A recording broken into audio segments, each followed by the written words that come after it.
अस्सलामुअलैकुम। नया दिन रमज़ान स्पेशल के साथ मैं हूँ शाज़ेब अहमद और मैं हूँ महक असलम। 27वां रोज़ा सबको बहुत मुबारक हो।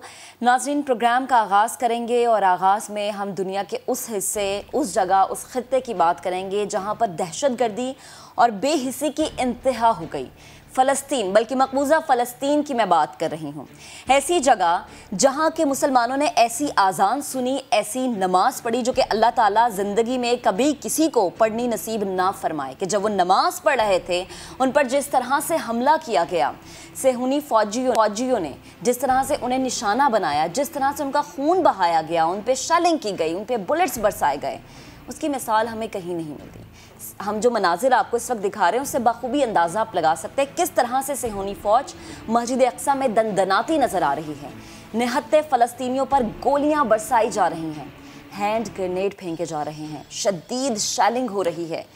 जिधर भी नज़र जाती है सिर्फ धुआं ही धुआं नज़र आता है। और ये मकसद सिर्फ एक मकसद है, घिनौना मकसद है, और वो मकसद ये है कि मुसलमानों को मस्जिद अक्सा से निकालना है। जो अंदर नमाज पढ़ रहे थे मुसलमान, वो 200 के करीब थे। बहुत ज़्यादा ज़ख्मी भी हुए, कुछ शहीद भी हुए। अल्लाह पाक ऐसे मनाजिर कभी किसी को देखना नसीब ना फरमाए। ये सिर्फ इसलिए किया गया, ये सिर्फ इसलिए कदम उठाया गया क्योंकि 28वें रमज़ान को इंतहा पसंद यहूदियों को अपना मजहबी दिन मनाना था। इस मकसद के लिए हज़ारों यहूदी जमा हो चुके थे, मस्जिद अक्सा के दरवाजे तोड़े गए, मगर सेहूनी फोर्सेस ने 2 दिन पहले से ही कार्रवाइयाँ शुरू कर रखी थी। यानी इसका प्लान 2 दिन पहले से ही बन चुका था। जुम्मातुल मुबारक, इंतहाई मुबारक दिन, उस दिन से शब कदर तक मुसलमानों पर मुसलसल शब खून मारा गया। लैलतुल कद्र पर सारी रात शब खून का मंजर रहा। औरतें, बच्चे, बूढ़े, गोया उम्र की कोई कैद नहीं थी। जो सामने आ रहा था उसको निशाना बनाया जा रहा था, उस पर तशद्दुद किया जा रहा था। और किस लिए किया जा रहा था? सिर्फ अपने एक मजहबी त्यौहार को मनाने के लिए। आप मनाज़िर देख सकते हैं कि किस तरह से मस्जिद तो वो जगह है, अल्लाह का घर है, जहाँ लोग पनाह लेते हैं, जहाँ लोग अल्लाह के आगे सजदे में जाते हैं। उस जगह पर किस तरह से बदअमनी फैलाई गई, किस तरह से दहशतगर्दी फैलाई गई। और तो और जो लोग प्रोटेक्ट करने वाले थे, जो इनको तहफ़्फ़ुज़ फ़राहम करने वाले थे, उन्होंने तहफ़्फ़ुज़ फ़राहम नहीं किया, बल्कि बढ़ चढ़ कर इन पर जुल्म किया, इन पर तशद्दुद किया। कुछ मनाजिर हैं, मैं चाहूँगी वो मैं आपको दिखाऊँ। मस्जिद अक्सा हमने हमेशा बचपन से पढ़ा है, हमारे लिए बड़ा अजीज़ है, मुसलमानों का क़िबला अव्वल, बड़ी मोहब्बत है हमें इस जगह से, और रहती ज़िंदगी तक ये मोहब्बत इसी तरह से कायम रहेगी। ये मनाजिर भी हम आपको दिखा रहे हैं। पत्थरों से उस फोर्सेस का मुकाबला किया जिसके पास हैंड ग्रेनेड थे, जिसके पास शेलिंग का सामान था, जिसके पास वाटर कैनन थी। जब हम बात करते हैं ना कि मुसलमानों पे जुल्म हो रहा है, इस जुल्म के लिए कोई आवाज़ नहीं उठाता, इस जुल्म पर कोई बात नहीं करता। हम जब पूछते हैं क्यों, तो हमें जवाब भी नहीं मिलता। जुल्म तो ये है कि इस सवाल का जवाब भी नहीं मिलता। किस तरह से उनके घरों पर कब्ज़ा किया जा रहा था, किस तरह से मस्जिद अक्सा की हुर्मत को पामाल किया जा रहा था। इसकी जितनी अल्फाज में हम मज़म्मत करें वो कम है।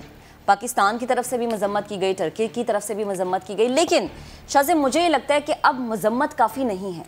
बिल्कुल, मज़म्मत काफ़ी नहीं है। तमाम वो इदारे जो आलमी इदारे हैं, जो अमन के दाई हैं, जो कहते हैं कि ऐसा जुल्म और ऐसी बर्बरियत कहीं नहीं होनी चाहिए, आवाज़ बुलंद होनी चाहिए। अब तमाम मुस्लिम ममालिक को मिलकर आवाज़ बुलंद करनी होगी। और हम देख रहे हैं कि ये हमारे वो फ़लस्तीनी भाई हैं, ये वो फ़लस्तीनी भाई और बहनें हैं जो सर कटा सकते हैं लेकिन सर झुका नहीं सकते। और ये मनाज़र भी हमने देखे, और हम ये भी देख सकते हैं कि ये हमारे वो मोमिन भाई हैं, वो मोमिन बहनें हैं जो बुज़दिली का मुजाहरा नहीं कर रहे, वो डट कर मुकाबला कर रहे हैं, सीना तान कर, आंखों में आंखें डालकर उस इसराइली फ़ौज का मुकाबला कर रहे हैं जो उनके ऊपर रबड़ की गोलियां बरसा रहे हैं, उनके ऊपर हमला कर रहे हैं। और वो इबादत में मसरूफ़ थे, वो अपनी इबादत कर रहे थे। तो हम देखते हैं पूरी दुनिया में कि जब कहीं पर जुल्म होता है, मगर पूरी दुनिया ये देखते रही कि जॉर्ज फ्लॉयड की भी हमारे पास एग्जांपल है कि ब्लैक लाइव्स मैटर्स की तहरीक चलाई गई थी। और हम देख रहे हैं कि जब ऐसा जुल्म हो रहा है और ऐसे लोगों के ऊपर जुल्म किया जा रहा है, नौजवानों के ऊपर, बच्चों के ऊपर, ख़वातीन के ऊपर जो कि इबादत में मसरूफ़ थे, तो कोई नहीं बोल रहा। मुस्लिम मुल्कों का भी वही अफसोसनाक रवैया रहा है। रवायती बयानबाजियाँ की जा रही हैं। अरब लीग और सलामती कौंसिल का हंगामी इजलास बुलाने के मुतालबात किए जा रहे हैं। ना कोई एहतजाज हो रहा है, ना कोई तहरीक चलाई जा रही है, लेकिन फ़लस्तीनी ना डरे और ना झुके। पत्थरों से दहशतगर्द फोर्सेस का मुकाबला किया। ये पत्थर 57 इस्लामी ममालिक से ज़्यादा ताकतवर नजर आए, जिनके एटम बम भी किसी काम नहीं आए हैं, कि जिन्हें किबला अव्वल बैतुल मक़दस की हिफाजत के लिए इस्तेमाल किया जाता रहा है। माह मुबारक में सहूनी फोर्सेस ने बदतरीन दहशतगर्दी का इर्तिकाब किया, मगर मुस्लिम मुल्कों की सिफारतकारी बयानबाजी से ज़्यादा कुछ नहीं नज़र आ रही हमें। बिल्कुल, हम देख रहे हैं कि हर ज़ुबान खामोश है। ये जगह मुसलमानों के लिए बहुत ज़्यादा मुकद्दस है, बहुत ज़्यादा अहम है। हम देख रहे हैं कि किस तरह से ना तो कलम उठ रहा है, क्योंकि कलम जंग आलूद है, ना ज़ुबानें बोल रही हैं, कुछ नहीं हो रहा। इनके लिए ऐसा लगता है कि दुनिया में कोई ऐसा दिल नहीं है जो धड़कता होगा, कोई ऐसा शख्स नहीं है जो कि इनके लिए दर्द रखता होगा, कोई ऐसा दर नहीं है जो इन हमारे मुसलमान भाइयों के लिए खुला होगा। क्यों? क्या दुनिया की वो तमाम ताकतें जो कि अमन की दाई बनी नज़र आती हैं, जो कि पैगाम देती हैं अमन का, क्या वो आज खामोश हैं? और अगर वो खामोश है तो इसके पीछे मकसद क्या है? क्या लेन देन का मकसद है सिर्फ इसलिए? लेकिन क्या वो लेन देन इंसानी जानों से ज़्यादा अजीज़ है? निहत्ते मुसलमानों पर गोलियां बरसाना, बेगुनाह मुसलमानों को कत्ल कर देना, शेलिंग करना, आंसू गैस का इस्तेमाल करना, जब नमाजी अल्लाह के आगे सजदे में हैं, अल्लाह की इबादत कर रहे हैं, अल्लाह के घर की हुर्मत को पामाल करना, और वो घर जो कि मुसलमानों के लिए इंतहाई अजीज़ है। इस दुनिया में मुझे लगता है जहाँ जहाँ पर मुसलमान बस रहे हैं, जिस जिस कोने में मुसलमान रह रहा है, उसके लिए ये जगह बहुत ज़्यादा अजीज़ है, क्योंकि ये हमारा क़िबला अव्वल है। इसकी हिफाजत हर तरह से हम पर लाजिम व मलजूम है। लेकिन होता ये है कि हम सिर्फ ज़ुबानी कलामी बातें करते हैं, हम सिर्फ मजम्मत कर देते हैं। क्या अमली इक़दाम नहीं उठाना चाहिए? क्या इन लोगों के लिए उस तरीके से आवाज़ नहीं उठानी चाहिए जिस तरीके से शाहज़ेब आपने भी जिक्र किया कि जॉर्ज फ्लॉयड का जब किस्सा हमारे सामने आया, एक इंसानी जान का जाना हर दिल को दुखा जाता है, लेकिन क्या एक इंसानी जान, और अगर वो जान मुसलमान की हो, तो क्या वो कीमती नहीं है? वो चाहे हिंदुस्तान हो, वो चाहे कश्मीर हो, वो चाहे फ़लस्तीन हो, हर जगह के वाक़यात हमें याद हैं। हिंदुस्तान में गुजरात का मामला, फ़लस्तीन में किस तरह से मस्जिद अक्सा पर धावा बोला गया, कश्मीर में किस तरह से कश्मीरियों को दुनिया की सबसे बड़ी जेल में बंद किया गया। ये मामला क्यों नज़र नहीं आते? जॉर्ज फ्लॉयड की जब हम बात करते हैं, सिर्फ ये मामला ही क्यों उठता है? इस पर ही क्यों हैशटैग बनते हैं? इस पे ही क्यों इंसानी तंजीमें बात करती नज़र आती हैं? इस पे ही क्यों हम इतने इतने बड़े गैर मुमालिक जो हैं, जो गैर मुस्लिम मुमालिक हैं, वहाँ पर एहतजाज देखते हैं? हर मुल्क का एक कानून तो है जो कि इंसानियत का दर्स देता है कि यहाँ पर बसने वाले, फ़लस्तीन में बसने वाले, कश्मीर में बसने वाले मुसलमान ये इंसान नहीं हैं। इनके बारे में बात करना, इनके बारे में आगे बढ़ चढ़ के आवाज़ उठाना इंतहाई ज़रूरी है। इसलिए ज़रूरी है ताकि आगे आने वाले वक्त में हम अपने फ़लस्तीनी भाइयों को महफूज कर सकें, उनके लिए कुछ कर सकें। हमारी दुआ इस प्लेटफॉर्म से यही है कि अल्लाह पाक फ़लस्तीन पे अपना रहम करे, वहाँ पर बसने वाले मुसलमानों की हिफाजत फरमाए और ऐसी सहूनी जो फ़ौज है उसको नेस्तो नाबूद करे। क्योंकि जब हम अल्लाह के घर होते हैं ना, तो वो अल्लाह का घर वो है, वो मस्जिद जहाँ पर हम खुद को महफूज समझते हैं कि हम अपने रब ताला के सामने सर झुकाए बैठे हैं, हम यहाँ पर सबसे ज़्यादा महफूज है। तो अल्लाह पाक उन लोगों को गारत करे जिन्होंने दौराने नमाज हमारे भाइयों पर जो कि नमाज अदा कर रहे थे, उन पर शेलिंग की, उन पर गोलियां बरसाई। आगे बढ़ते हैं, वज़ीर आज़म इमरान खान की बात कर लेते हैं। हमने देखा मौजूद थे सऊदी अरब में, खातून अव्वल के साथ उन्होंने उम्रे की सादत हासिल की। ज़ियारत ख़ास के लिए जब वो पहुँचे तो बैतुल्लाह के दरवाजे भी खोले गए। ये इस वक्त मनाजिर आप देख सकते हैं। वज़ीर आज़म ने वफ़द के हमरा काबे में नवाफिल अदा किए। बिल्कुल, ये मनाजिर भी हम समा की स्क्रीन पर दिखा रहे हैं। इस वक्त वो खाना काबा के अंदर जा रहे हैं। जो मनाजिर समा की स्क्रीन पर आपको दिखा रहे हैं, वज़ीर आज़म पाकिस्तान खातून अव्वल के साथ उम्रे की सादत हासिल की उन्होंने। जो वफ़द था वो भी उनके साथ गया। इससे कबल हमने देखा था कि रोज़ा रसूल का भी उन्होंने वहाँ पर विज़िट किया था, वहाँ दुआ भी की थी और ज़ियारत ख़ास के लिए बैतुल्लाह के दरवाजे खोले गए थे। वज़ीर आज़म ने वफ़द के हमरा यहाँ का विज़िट किया है, नवाफिल अदा किए हैं। तो इसके साथ साथ दौरे का भी हम जिक्र कर रहे थे कि दौरा भी वज़ीर आज़म पाकिस्तान का इंतहाई अहमियत का हामिल है, बहुत कामयाब दौरा रहा है। और इसके साथ साथ हमने ये देखा कि जो पूरा वफ़द था वो खाना काबा भी पहुंचा, वहाँ इबादत भी की, नवाफिल अदा भी किए और उम्रे की सादत भी हासिल की। बिल्कुल, और ये जो हम मनाजिर आपको दिखा रहे हैं ये काफ़ी देर पहले के मनाजिर है, लेकिन इसको दिखाना, इसको बयान करना इसलिए ज़रूरी है कि हम बार बार कहते हैं कि अल्लाह पाक हमें इस जगह की सादत नसीब फरमाए। खान साहब बड़े लकी हैं कि रमज़ानुल मुबारक के महीने में ये सादत उन्हें मिली है और जब दुआएँ की गई तो कोरोना से निजात की, उम्मत मुस्लिमा की बेहतरी की, उम्मत मुस्लिमा के दरमियान इत्तेहाद की बात की गई। खाना काबा का तवाफ़ किया, हजर अस्वद को बोसा दिया। वज़ीर आज़म और खातून अव्वल ने खाना काबा के अंदर नवाफिल अदा किए और वज़ीर आज़म ने खातून अव्वल बुशरा बीबी का हाथ थामा हुआ था। वफ़द के हमरा मौजूद थे और जब वो खाना काबा के अंदर गए और जब खाना काबा के अंदर जाकर नवाफिल अदा किए और ये जो सादत खान साहब को हासिल हुई है, अल्लाह पाक हर मुसलमान के नसीब में ये सादत लिखे। जैसा कि हम बात करें कि वज़ीर आज़म का 2 रोज़ा ये दौरा था सऊदी अरब का, ये इस लिहाज से भी इंतहाई अहमियत का हामिल था। शहज़ादा मोहम्मद बिन सलमान से जो मुलाकातें हुई और जिस याददाश्त पर दस्तखत हुए वो यकीनन आने वाले वक्त में पाकिस्तान के लिए बहुत ज़्यादा बेहतर होंगे। जैसे शाह महमूद कुरैशी साहब भी हमारे प्रोग्राम में गुफ्तगू कर रहे थे, उन्होंने कहा कि CPEC के हवाले से ये बड़ा इंपॉर्टेंट है।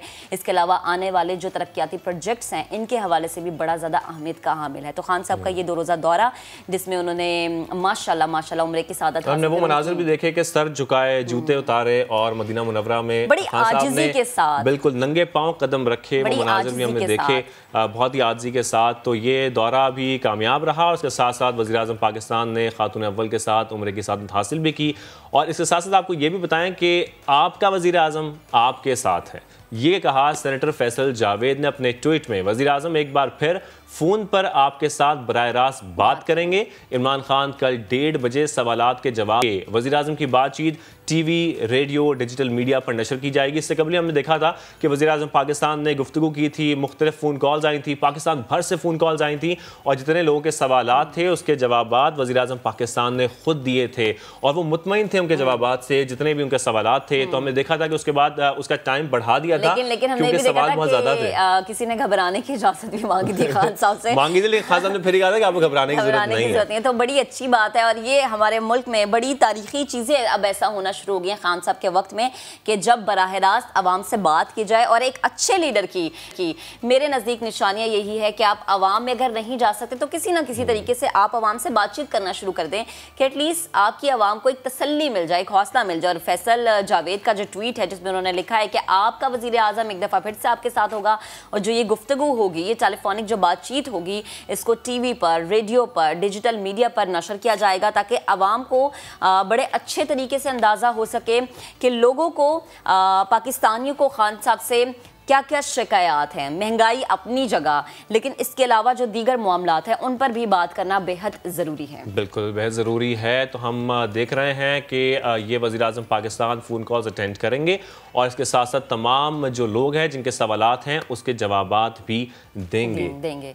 और ये फैसल जावेद का ट्वीट और जनाब आई थिंक कोई नेट भी है, हम वो सुनवा देते हैं। वक्त हम देख रहे थे जो हम आपको सुनवा भी रहे थे। तो वज़ीर आज़म पाकिस्तान, खैर बात हमारी सब यहाँ पर है कि वज़ीर आज़म पाकिस्तान सबके सवालात के जवाबात देंगे। तो दीगर खबरें भी शामिल कर लेते हैं। खेल के मैदान से खबर है जो कि बाबर आजम को बड़ा पसंद करते हैं, जैसे कि मैं बाबर आजम की बहुत बड़ी सिर्फ हम पसंद नहीं करते, दुनिया में वो टॉप के बैट्समैन हैं, पूरी दुनिया में उनके जो फैंस हैं ना वो एग्जिस्ट करते हैं। तो खबर यही है कि इंटरनेशनल क्रिकेट काउंसिल ने बाबर आजम को अप्रैल का प्लेयर ऑफ द मंथ करार दे दिया। जबरदस्त। बाबर आजम ने जनूबी अफ्रीका के खिलाफ 3 वनडे मैचेस में 228 रन बनाए थे। गुज़श्ता माह 7 T20 मैचेस में 305 रन स्कोर किए।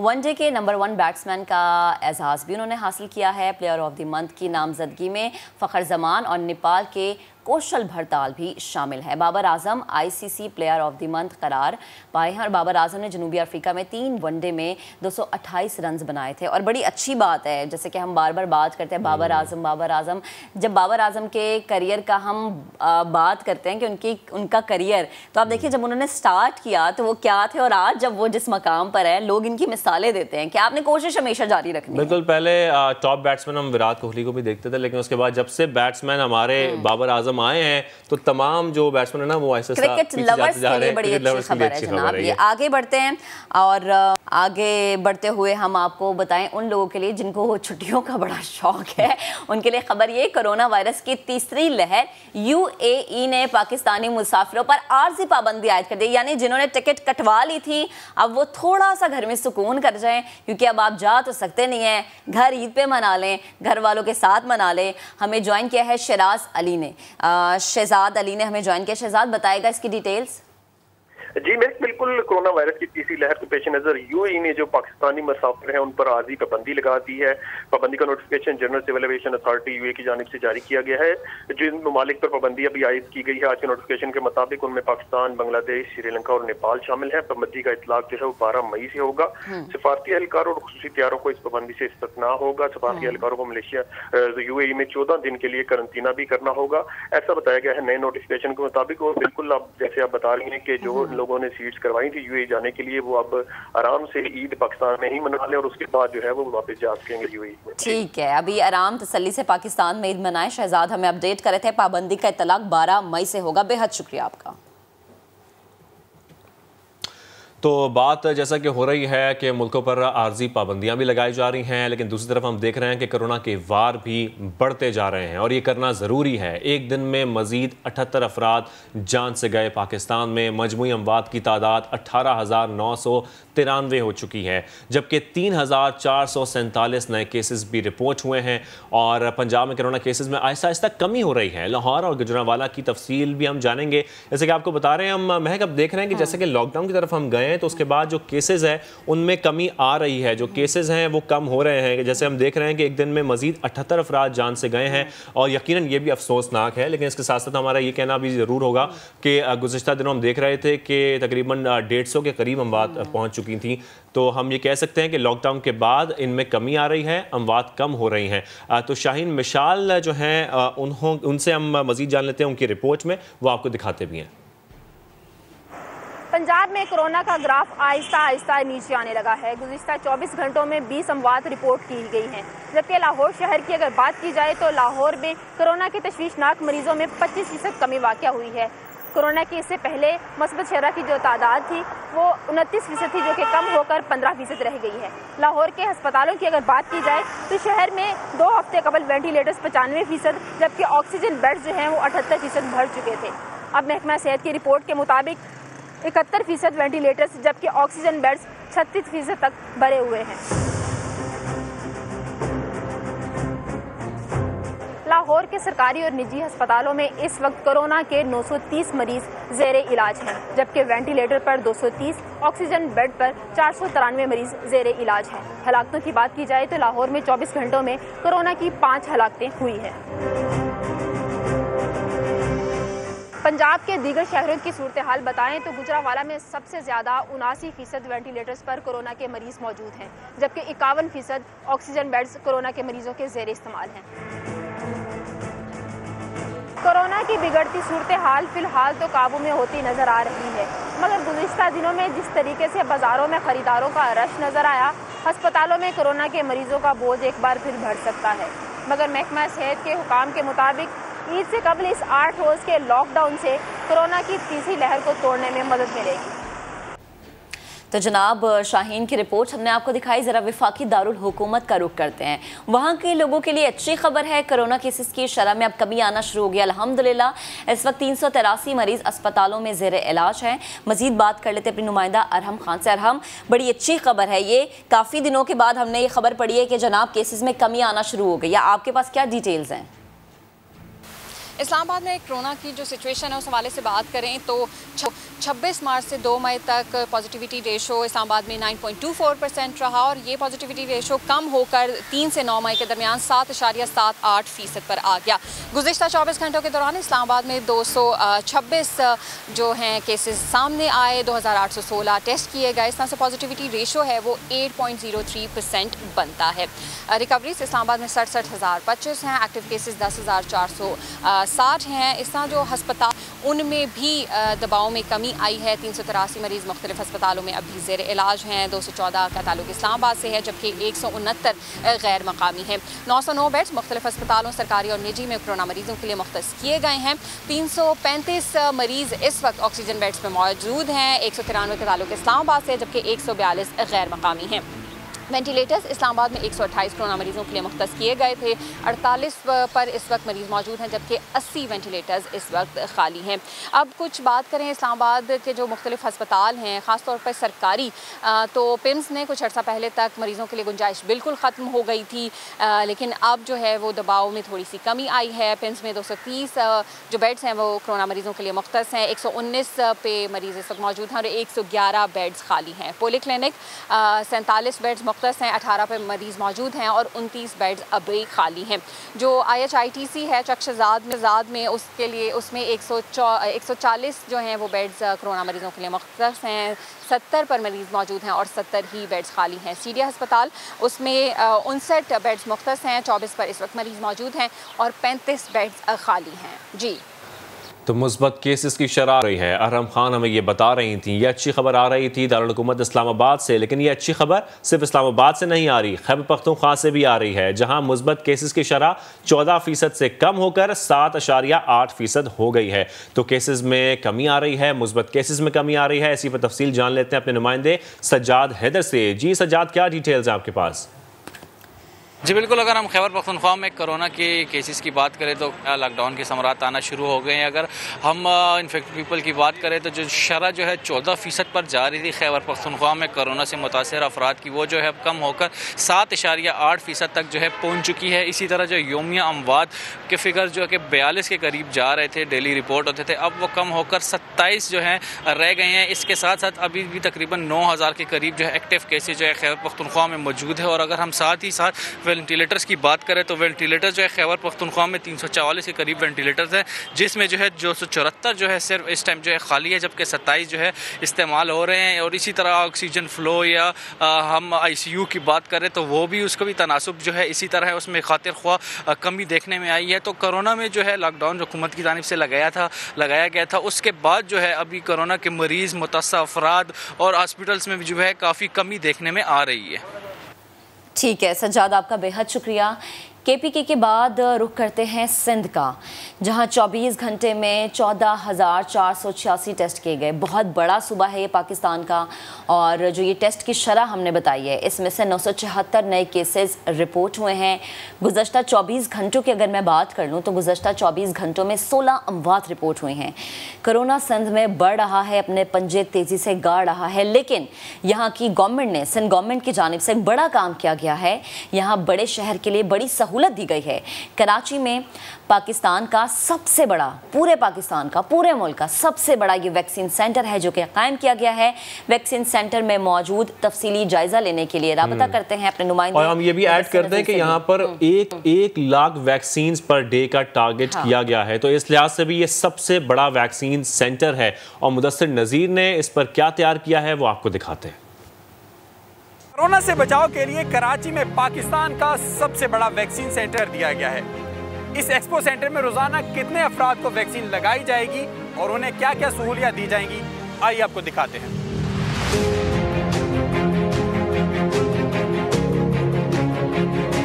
एक्सपो सेंटर में रोजाना 25 से 30 हज़ार अफराद को वैक्सीन लगाई जाएगी। इतनी बड़ी तादाद के लिए यहाँ SOPs के लिए भरपूर इंतजाम किए गए हैं। रजिस्ट्रेशन का अमल कैसा होगा, आइए आपको दिखाते हैं। मास वैक्सीनेशन सेंटर में रजिस्ट्रेशन के लिए 12 काउंटर बनाए गए हैं। यहाँ वो लोग भी आ सकते हैं जिन्हें रजिस्ट्रेशन के लिए मसाइल का सामना है। रजिस्ट्रेशन के बाद बूढ़े अफराद का ब्लड प्रेशर चेक किया जाता है और उनसे कुछ मालूमात हासिल की जाती हैं। यहाँ 6 ब्लॉक्स हैं और 96 क्यूबिकल्स है। वो अफराद जिनकी रजिस्ट्रेशन हो जाती है वो अपने क्यूबिकल में आता है और यहाँ आकर वैक्सीन लगवाता है। जिन अफराद को वैक्सीन लग जाती है उनके लिए यहाँ पोस्ट वैक्सीनेशन वेटिंग एरिया बनाया गया है। यहाँ तकरीबन इन्हें 20 मिनट ऑब्ज़र्व किया जाता है। जब इन्हें ऑब्ज़र्व कर लिया जाता है तो यहाँ पर एग्जिट का रास्ता भी बनाया गया है जहाँ से वो आउट होते हैं। इस वैक्सीन सेंटर में चाइना की 3 तरह की वैक्सीन लगाई जाएगी, जिसमें साइनोफार्म, कैंसाइनो और एस्ट्राजेनेका वैक्सीन शामिल है। यहाँ 24 घंटे सर्विस प्रोवाइड की जाएगी और 400 से ज़ायद अमला 3 शिफ्टों में काम करेगा। कैमरामैन इमरान शाहिद के साथ मुदस्सिर नज़ीर, समा, कराची। ठीक, मुदस्सिर हमें बता रहे थे, आपका शुक्रिया। अभी एक ब्रेक लेते हैं, ब्रेक के बाद दोबारा हाजिर होंगे।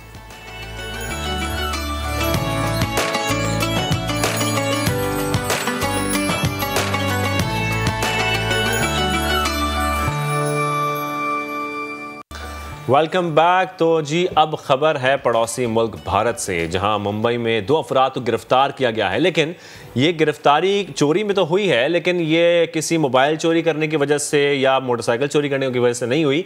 उन्होंने चोरी किया है 7 किलोग्राम यूरेनियम और उनसे ये बरामद हुआ। इस चोरी शुदा यूरेनियम की मालियत $29 लाख बताई जाती है। भारत में हालिया अरसे के दौरान पुलिस की जानिब से इंतहाई ताबकारी वाला मादा जब्त करने का ये दूसरा वाकया है। इससे कबल 2016 में पुलिस ने महाराष्ट्र से ही तकरीबन 9 किलोग्राम यूरेनियम जब्त की थी। इस वाक़े से भारत में एटमी मवाद की हिफाजत पर सवाल उठ रहे हैं। पाकिस्तान ने यूरेनियम बरामदगी के हालिया वाक़े पर तशवीश का इजहार भी किया है और इसी पर हम मज़ीद बात भी करेंगे। और इसके बाद इंटरनेशनल मार्केट में ब्लैक किया जाता है, तो इसी पर हम सवाल कर लेते हैं। हमारे साथ लाइन पर मौजूद हैं दिफाई तज्ज़ियाकार ब्रिगेडियर रिटायर्ड हारिस नवाज साहब। हारिस नवाज साहब, बहुत शुक्रिया हमें ज्वाइन करने के लिए। हारिस साहब, जैसा कि हम देख रहे हैं कि यूरेनियम जो है वो भारत में 2 अफराद से बरामद हुआ, उन्होंने ये चोरी किया। क्या इसे इंटरनेशनल मार्केट में ब्लैक में बेचा जाएगा? क्या किया जाएगा? दुनिया भर में सवाल उठ रहे हैं, आप क्या कहेंगे इस वाक़े पर? देखें, ये एक बहुत ही अफसोसनाक बात यह है कि एक तो इंडिया चोरी कर रहा है, इनके वहाँ कारोबार खुला यूरेनियम के ऊपर हो रहा है, और उसके बाद दुनिया में किसी ने इसके ऊपर तशवीश का इजहार नहीं किया। इंटरनेशनल एटॉमिक एनर्जी कमीशन जो है उसने कोई बात नहीं की है, यूनाइटेड नेशन ने कोई बात नहीं की है, यूरोपियन यूनियन ने कोई बात नहीं की है, अमेरिका ने कोई बात नहीं की है। अगर खुदा न खासा ये बात पाकिस्तान में हुई होती तो आप सोचें कि पाकिस्तान के लिए दुनिया खड़ी हो गई होती, पाकिस्तान में इन्होंने वावेला मचाया होता और पाकिस्तान के पीछे पड़ गए होते। जबकि हमारा कमांड एंड कंट्रोल सिस्टम इतना फुल प्रूफ है, इतना मॉडर्नाइज है, जिसको अमेरिका भी, यूरोप भी, हर एक उसको सराहता है, यूनाइटेड नेशन भी मानता है और इंटरनेशनल एटॉमिक एनर्जी कमीशन जो है वो भी इस बात को मानते हैं। और इंडिया में ये पहला वाक़ा नहीं है, 2016 में भी ऐसे हो चुका है। उस वक्त 9 टन था, अभी 7 टन है। और ये देखें कि इसके साथ इसके बाद ये करने के बाद भी किसी को कोई फिक्र नहीं है। इंडिया में ये इनके जितने वहाँ पर आरएस के गुंडे हैं, ये ग्रुप है, एंटी-सेलेक्ट मूवमेंट चल रही हैं, फिर उसके बाद ये एक्सट्रीमिस्ट हिंदू हैं, ये हैं। अगर इनके हाथ ये लग जाए और ये एक डर्टी बॉम्ब बना लें तो आप सोचेंगे पाकिस्तान को, इस खित्ते को कितना खतरा हो सकता है। बिल्कुल हारिसा, मैं यही आपसे पूछना चाह रही थी, इतना गैर जिम्मेदाराना रवैया भारत की जानिब से, और वो भारत जो कि जंगी हथियारों की दौड़ में हमें सबसे ज़्यादा आगे नज़र आता है, जंगी जुनून में हमें मुब्तला नज़र आता है, वहाँ के आम शहरियों के हाथ में इतनी ख़तरनाक चीज़, जैसे कि आप कह भी रहे हैं कि आलमी इदारे जो हैं वो इस पर तो खामोश नज़र आ रहे हैं, लेकिन फिर भी कोई ना कोई मजम्मत या कोई ना कोई अमली इकदाम तो उठाना बनता है कि खुदा न खास्ता कल को ये चीज़ मज़ीद बढ़ जाती है, खित्ते का अमन तबाह करने के मुतरादिफ है। ये बहुत ही ख़तरनाक है, इससे पूरे आलमी अमन को ख़तरा हो सकता है। इंडिया एक नहायत ही ख़तरनाक मुल्क है इस वक्त, और अल्लाह ताला ने इसको सज़ा भी दी है। नरेंद्र मोदी को ये 4 का दहशतगर्दों का टोला बैठा हुआ है, जिनकी वजह से ये पेंडेमिक में भी ये फंसे हुए हैं। इनके सामने जो लोगों का हाल हो रहा है, जो इनकी एडमिनिस्ट्रेशन है, जो वहाँ पर हुकूमत नाकाम हो चुकी है, वो आपके सामने है। और इसके बावजूद ये जो इनके पास है यूरेनियम का निकला है, ये कितना ख़तरनाक बात है, ये सोचने की बात है। और इंटरनेशनल एटॉमिक एनर्जी कमीशन को इस बात का मालूम है ईरान के ऊपर किस तरह उन्होंने पाबंदियां लगाई हुई हैं, पाकिस्तान के ऊपर हर वक्त नजर रखी हुई है, जबकि आज तक हमारा कोई ऐसा इंसिडेंट नहीं हुआ जिसकी वजह से ये कह सकें कि पाकिस्तान में खतरा है, जबकि हमेशा कहते हैं पाकिस्तान को खतरा है एक्सट्रीमिस्ट एलिमेंट से। अब आपके सामने इतनी बड़ी बात हुई है, क्या आपने किसी की कोई स्टेटमेंट देखी है? सारी दुनिया को सांप सूंघ गया, इसलिए कि वो इंडिया को अमेरिका का एक पुलिसमैन समझते हैं। क्वाड जो ने एक फोरम बनाया है जिसमें जापान है, ऑस्ट्रेलिया, इंडिया और अमेरिका है, चाइना को सर्कल करने के लिए, ये उसकी वजह से खामोश बैठे हुए हैं और ये नहीं समझ रहे कि अगर ये खुदा न खासा ये इस तरह की चीज़ इन एक्सट्रीमिस्ट हिंदू लोगों के हाथ में आ जाए, दहशतगर्दों के हाथ में आ जाए, तो ये क्या कर सकते हैं? ये मुसलमानों के दुश्मन हैं। इसलिए मैं ये बात कर रहा हूँ कि पाकिस्तान गवर्नमेंट को चाहिए कि आप इन राइटिंग प्रॉपर तरीके से इंटरनेशनल एटॉमिक कमीशन को लिखें, उसके बाद यूनाइटेड नेशन को लिखें, अमेरिका लिखें, यूरोपियन यूनियन को लिखें, जो पाकिस्तान के ऊपर 3 ये जो फैमिली लॉ ख़त्म करने के लिए प्रेशर डाल रहे हैं और फिर कह रहे हैं $3 बिलियन का जो हमारे नुकसान हो जाएगा। इन चीज़ों के बाद मुल्क में कभी परवाह नहीं की जाती। नामूसे रियासत के लिए पाकिस्तान को जितना मर्जी नुकसान हो हम बर्दाश्त करने के लिए तैयार हैं। इसी तरीके से अब ये दुनिया की रिस्पॉन्सिबिलिटी है, बल्कि मैं तो कहूँगा OIC को चाहिए इस बात को उठाएं कि एग्जैक्टली हर साहब मैं इसी तरफ आ रहा था कि अब इस वाक़े पर आलमी रद्द-ए-अमल क्या होना चाहिए, आप क्या समझते हैं? देखें, सबसे बड़ा आलमी रद्द-ए-अमल ये होना चाहिए कि एटॉमिक एनर्जी जो इंटरनेशनल एटॉमिक एनर्जी है उनको चाहिए कि वो इसकी इमीडिएटली इंक्वायरी करें, इसकी डिटेल लें, उसके बाद इंडिया को वार्न करें, फुल प्रूफ सिस्टम करें। अमेरिका को फिक्र होनी चाहिए, इवन हमारे खित्ते में चाइना को भी फिक्र बहुत ज़्यादा है क्योंकि चाइना को भी इसका असरात हो सकते हैं। बिल्कुल, चाइना और पाकिस्तान सबसे ज़्यादा वल्नरेबल है जो ये इनका ये यूरेनियम जो पकड़ा गया है, इसलिए ये दोनों मुल्कों मिल के इवन चाइना तो परमानेंट मेंबर है यूनाइटेड नेशंस का, उनको तो स्टेट पे उनको वहाँ पर इजलास इमरजेंसी बुलाना चाहिए और वहाँ ये बात करनी चाहिए और वहाँ उठाना चाहिए और वहाँ से एक रेजोल्यूशन आना चाहिए, डिस्प्लेयर आना चाहिए इंडिया के लिए कि जब पता चले और उसके बाद ये यूरेनियम को इंटरनेशनल कमीशन के सपोर्ट किया जाए ताकि आइंदा के लिए ऐसी हरकत ना हो सके। सही।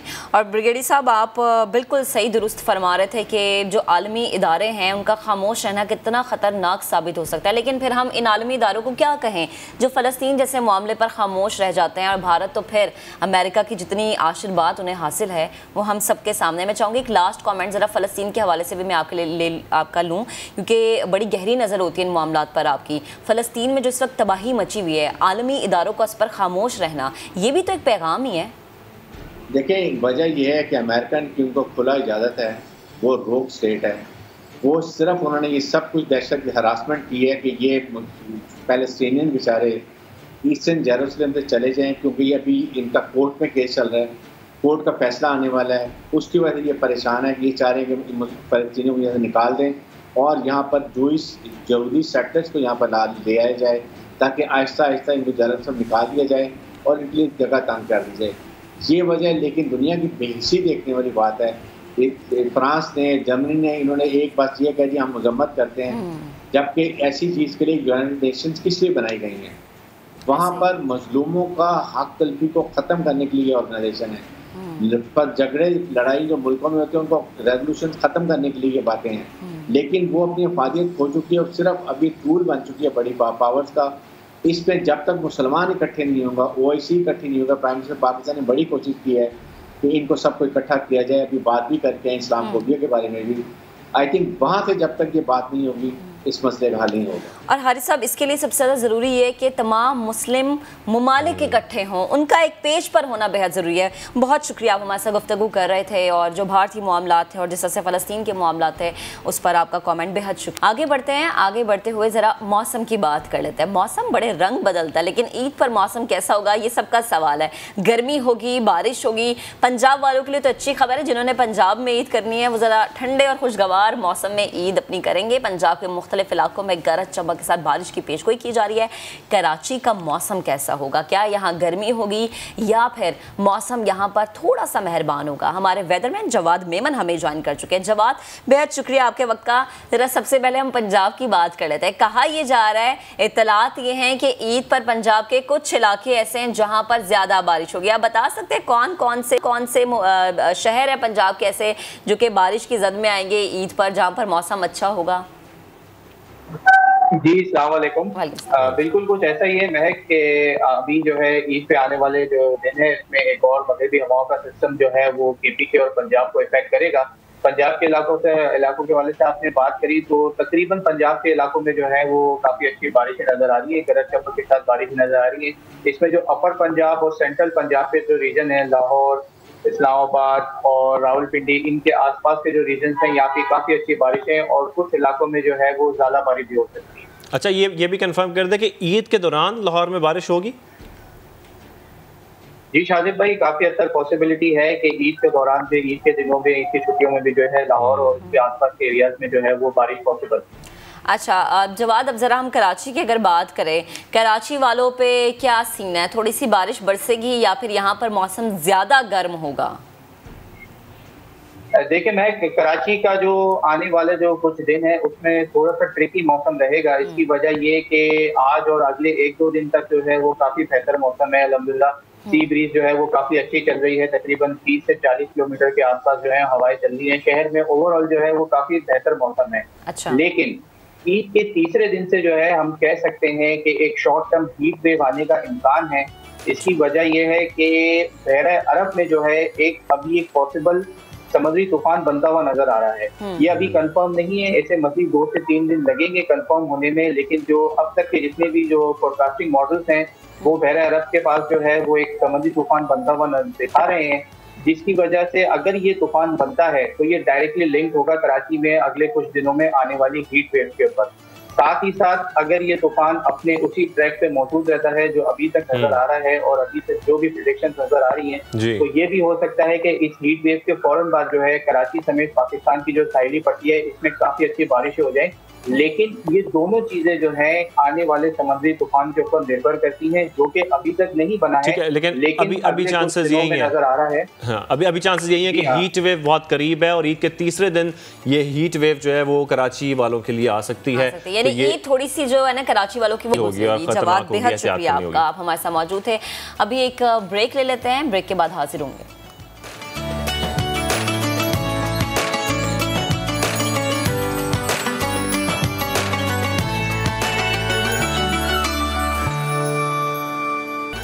Welcome back. तो अब कुछ जिक्र कर लेते हैं लॉकडाउन का, क्योंकि एनसीओसी के फैसले के तहत कराची में तमाम मार्केटें बंद हैं और इसी पर हमें ज्वाइन भी किया है हमारे नुमाइंदे सलमान अहमद से। उससे मजीद भी जान लेते हैं। सलमान, हमें बताएगा कि इस वक्त क्या सूरत हाल है जामे क्लॉथ मार्केट में, क्या सन्नाटा छाया हुआ है?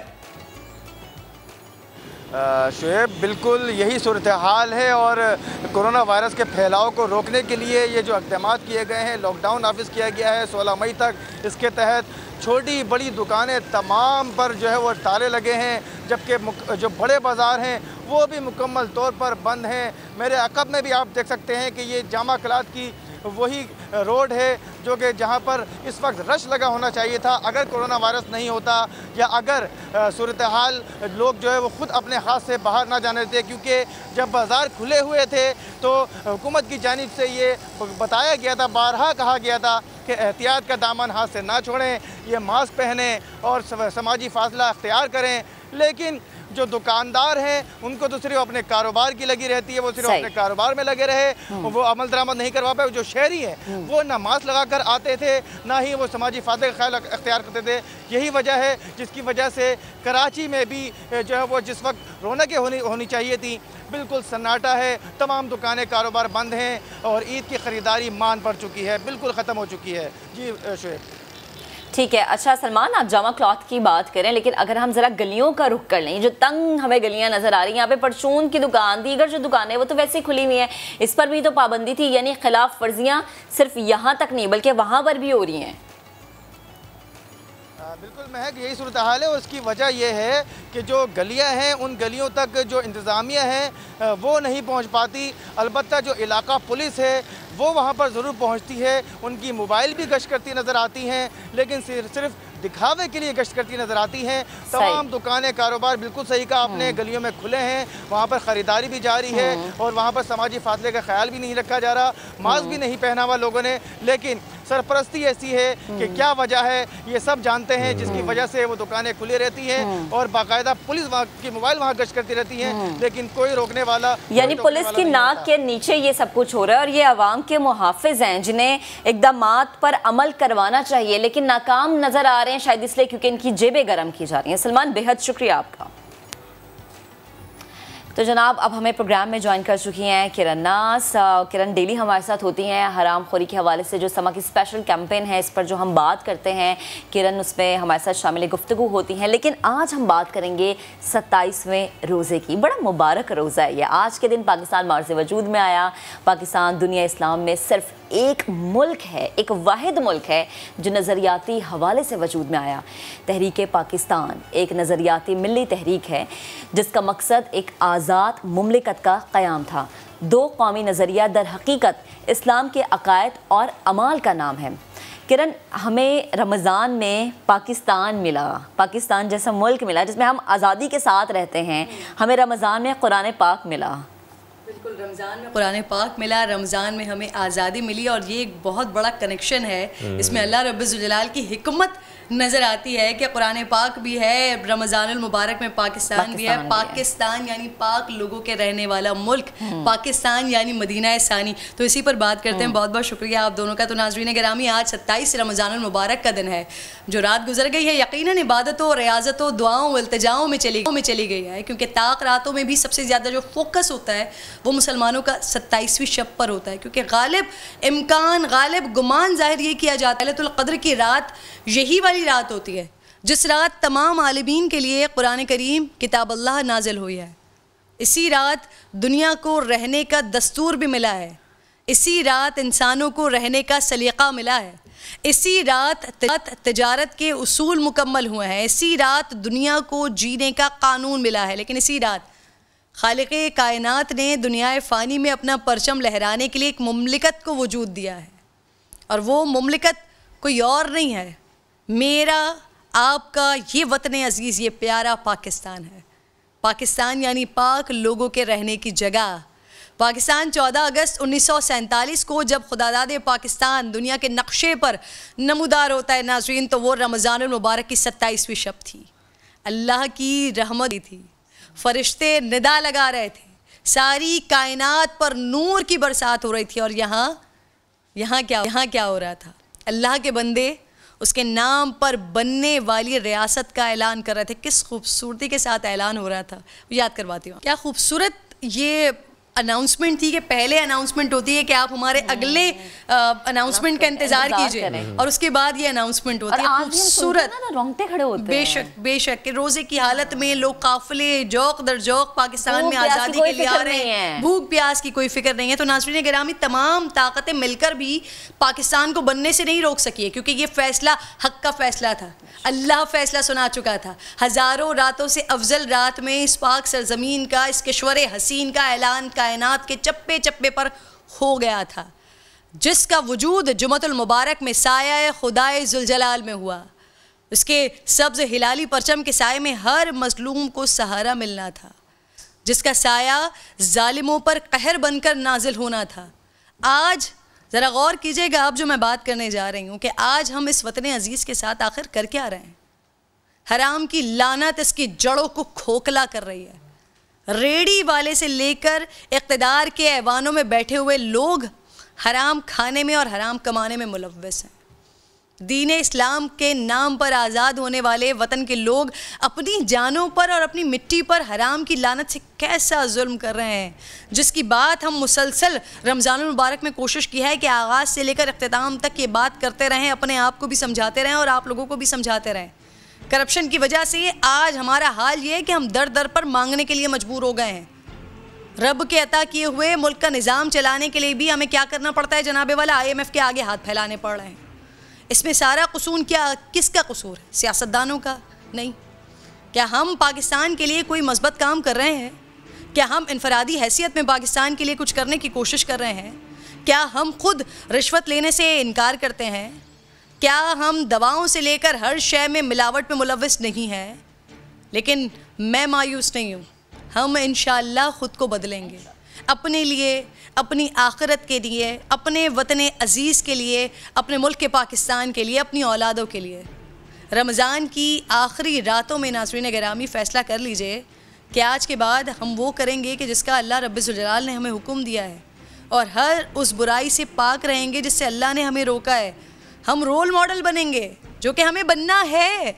हम रोल मॉडल बनेंगे, हम दुनिया को एक अजीम कौम बनकर दिखाएंगे इंशाअल्लाह। इंतज़ार करते हैं और अपनी तरफ से कोशिश भी करते हैं कि अल्लाह ने हमारे हाथों में हमें कम से कम ये मौका दिया हुआ है, हमें ये प्लेटफॉर्म दिया हुआ है शाहज़ीब, और महक के हम आवाज़ उठा सकते हैं, और जैसे कि हम बता सकते हैं। इंफरादी हैसियत से हमें काम करना होगा, ये सबसे ज़्यादा ज़रूरी है कि अपना एहतसाब करना है। हम पहले दिन से किरण यही बात करते हैं कि अपने अंदर झांकना है कि हम बहैसियत मुसलमान या पाकिस्तानी शहरी हमारा किरदार क्या है, हमने कितना इस मुल्क को, और जब तक हम अपने आप को दुरुस्त नहीं करेंगे तब तक हम किसी और को दुरुस्त करने की ना उसको सबक दे सकते हैं, ना सिखा सकते हैं कि आपको पहले अपना गिरेबान दुरुस्त करने की जरूरत है। क्योंकि हम कहीं ना कहीं खुद भी कहीं ना कहीं थोड़ी सी हरामखोरी करते हैं, थोड़ी सी नहीं, अच्छी खासी करते हैं। जहाँ मौका मिलता है, जिसको जहाँ मौका मिलता है वो उस हिसाब से हरामखोरी कर ही लेता है। अगर हम अपनी सिर्फ और सिर्फ अपने दफ्तर के मामलात में ही देख लेना तो वहाँ हमें नजर आ जाता है कि हम कहाँ कहाँ कितनी हरामखोरी कर लेते हैं। चोरी भी हरामखोरी में आती है, आप डंडी मार रहे हैं वो भी काम चोरी में आती है, नाप तोल में जो आप कमी कर रहे हैं वो भी, खैर वो तो है ही हरामखोरी में। तो ये छोटे छोटे मामलात भी हैं जो हमें अपने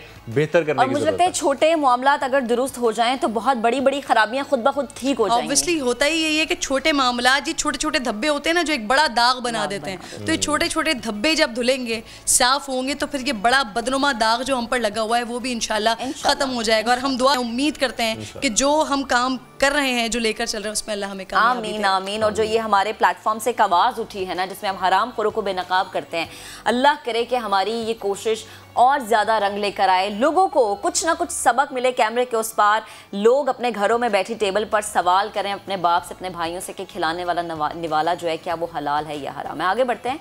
इंसानियत का दर्द रखने वाला मसीहा जिसने लाखों गुर्दों के मरीजों का मुफ्त इलाज किया और हज़ारों ट्रांसप्लांट भी किए, पाकिस्तान के नामवर डॉक्टर अदीब रिजवी से हमारे नुमाइंदे मुदस्सिर नज़ीर ने गुफ्तगू की है, दिखाते हैं आपको। माने इलाही है जिसने एक इंसान की जान बचाई, गोया उसने पूरी इंसानियत की जान बचाई।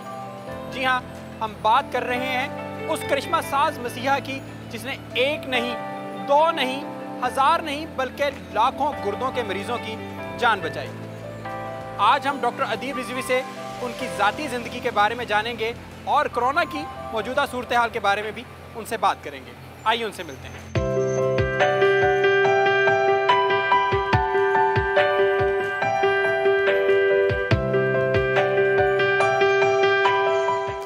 कुछ हुए मुतासिर, क्योंकि एक किस्म का बर्डन और उनके ऊपर पड़ता है और डायलिसिस पर उनको आना पड़ता है।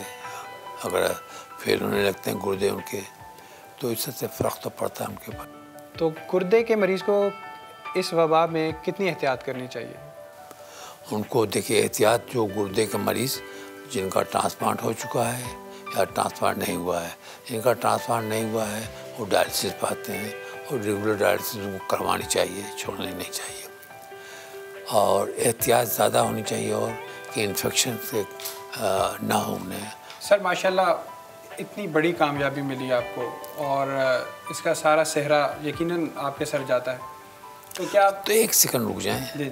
मेरा सर बड़ा छोटा है तो इसका सही मानों में ये शख्स वाहिद का काम नहीं है। मेरा जो पूरी टीम है जिसके अंदर क्लीनर से लेकर के हमारे नर्सिंग स्टाफ से लेकर के और थिएटर टेक्नीशियन से लेकर के और हमारा जो मैनेजिंग स्टाफ है, जिसे आप क्लरिकल स्टाफ कहते हैं, एडमिनिस्ट्रेटिव स्टाफ, उन सब का हाथ है। आप समझते हैं कि आपके बाद एक और अदीब रिजवी भी होगा? उससे बेहतर होगा, उससे बेहतर होंगे। अब ये इंस्टीट्यूट लोग पूछते हैं मुझे, इससे बेहतर चलेगा कि मैं रुकावट हो जाता हूँ कभी कभी। ठीक है, मैं हो सकता है कि कंजर्वेटिव हो जाता हूँ और रोक देता हूँ ये करो या ना करो। और हमारी जो टीम है all are well trained, highly educated, और वो और ड्रास्टिक स्टैंड ले सकते हैं। तन्हाई में जब होते हैं तो अल्लाह से क्या आप मांगते हैं? उस वक्त क्या डिमांड करते हैं आप? जितने गुनाह किए उन्हें कुछ माफ़ कर दे। तो उसके अलावा कोई और चीज़? इससे बड़ी और क्या चीज़ हो सकती है? अगर अल्लाह ताला की ज़ात आपको दोबारा दुनिया में लाए, दोबारा नई ज़िंदगी मिले, तो क्या आप डॉक्टर बनना पसंद करेंगे, आप सियासतदान बनना पसंद करेंगे या फ़ौजी बनना पसंद करेंगे? आपकी क्या ख्वाहिश होगी, आप क्या बनना? देखिए, ज़िंदगी में मैंने हर चीज़ सोची। सबसे पहले जो मैंने सोचा था कि मैं फ़ौजी बनूँगा, ठीक है, वो मेरा ख्वाब वैसे का रह गया। उसके बाद था कि ये बनूँगा मैं सियासतदान। तो सियासत तो आपने जैसा देखा है एक कितना गंदा लफ्ज़ है, तो एज ए स्टूडेंट मैंने सियासत भी करके देख ली। तो वही चीज़ जो मुझे अट्रैक्ट कर सकती थी और जिसमें मैंने सोचा था कि मैं अपना सच छुपा कर बैठ सकता हूँ, वो थी मेडिसिन। इंजीनियरिंग करना चाहता था, लेकिन इंजीनियरिंग के लिए जो है वो फिर मुझे जगह नहीं मिल रही थी यहाँ पर, या कुछ ऐसे हालात थे कि उसमें उन्होंने कहा कि नहीं जी हम आपको नहीं लेंगे। मेडिसिन हैदराबाद उन्होंने ले लिया, तो वहाँ चले गए। सबसे ज़्यादा ख्वाहिश किस चीज़ की है, या ख्वाहिश सबसे पहले क्या की थी, अब क्या ख्वाहिश है कि आपकी, क्या वो जो पूरी नहीं हुई अभी तक? मेरा ख्याल है कि मैं इतना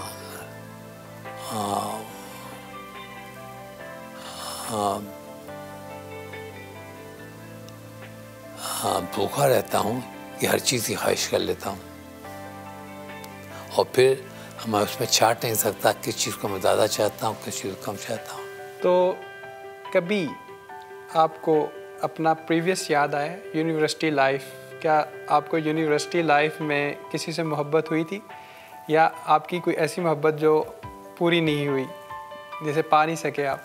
नहीं जी, मैं जो है बिल्कुल यूनिवर्सिटी लाइफ, मुझे एक चीज़ याद है, और मुझे जाहिर है कि अपनी एक जो कोलीग थी उससे मेरी मोहब्बत भी हुई, शादी भी हुई, बच्चे भी हुए, और फिर वो दूसरी दुनिया को चली गई। डॉक्टर साहब, आपने अब तक क्या खोया, क्या पाया अभी तक? मैंने कहा कि अगर मैं कुछ चीज़ें जो कोई कह नहीं सकता, यानी मेरे माँ बाप, बहन भाई जो है वो इंडिया में रहे, और फिर उनका इंतकाल सबको हो गया, हम जाता था। दूसरी चीज़ थी मेरी बीवी, वो एक बहुत बड़ी स्ट्रेंथ थी मेरी। अनफॉर्चुनेटली वो साथ छोड़ दिया उन्होंने, कुछ कह नहीं सकते। लेकिन मेरे बच्चे हैं, एक बेटा है, एक बेटी है, और मेरे नवासी और पोतियाँ हैं, जो बहुत बड़ी स्ट्रेंथ है मेरे लिए, ग्रेट स्ट्रेंथ, और वो उस कमी को पूरा करती हैं। पूरी दुनिया जानती है, आप भी किसी को पसंद करते हैं, कोई ऐसे डॉक्टर जो आप जिनसे इंस्पायर होते हो कि वो बहुत जिन्होंने खिदमत अंजाम दी, कोई आपकी पर्सनालिटी पे ऐसी? देखिए, मैं तो जो मेरे टीचर्स थे उनसे इतना इंस्पायर हूँ कि उनको भूलता ही नहीं। मैं 7 साल 8 साल इंग्लैंड में रहा, तो वहाँ भी इनको नहीं भूला। मेरे थे सज्जन हमीद थे, कर्नल सईद थे, प्रोफेसर सिद्दीकी थे, प्रोफेसर फजल इलाही थे, मैं इनमें से किसी को नहीं भूला। मुझे तो कभी कभी ये महसूस होता है कि इनकी अंदर जो सर्जिकल टेक्निक की जो खूबियाँ थी, हमारे इंग्लैंड में कम देखी, अमेरिका में कम देखी। क्या हम ये समझ सकते हैं कि यहाँ पाकिस्तान में जो डोनेट करने की शरह है वो 0% है, ना होने के बराबर है? जी हाँ, ना होने के बराबर है, 0%। इसके ऊपर तो काफ़ी दफ़ा मतलब लोग कन्विंस करने की कोशिश की जाती है डॉक्टर्स की तरफ से भी, यहाँ की गई। हम लोग भी अब तक गए नहीं करते, हमें भी करते रहना चाहिए, लेकिन इस हद तक डिस्करेज किया गया कि गालियाँ और सब की नौबत आ गई थी। रोज़ाना कम से कम हर हफ्ते 1500 डेथ होती हैं लाहौर, इसमें मिलाकर एक्सीडेंट से। और 1500 डेथ का मतलब ये है कि आपको 3000 किडनीज, और आपके अगर जाकर देखिए डायलिसिस पर पूरा भरा हुआ है, किसी को डायलिसिस पर आने की ज़रूरत नहीं है। हम अपने जो जिंदा हमारे लोग हैं उनको जिंदा दरगोर कर देते हैं, और जो बच सकते हैं उनको दफन कर देते हैं।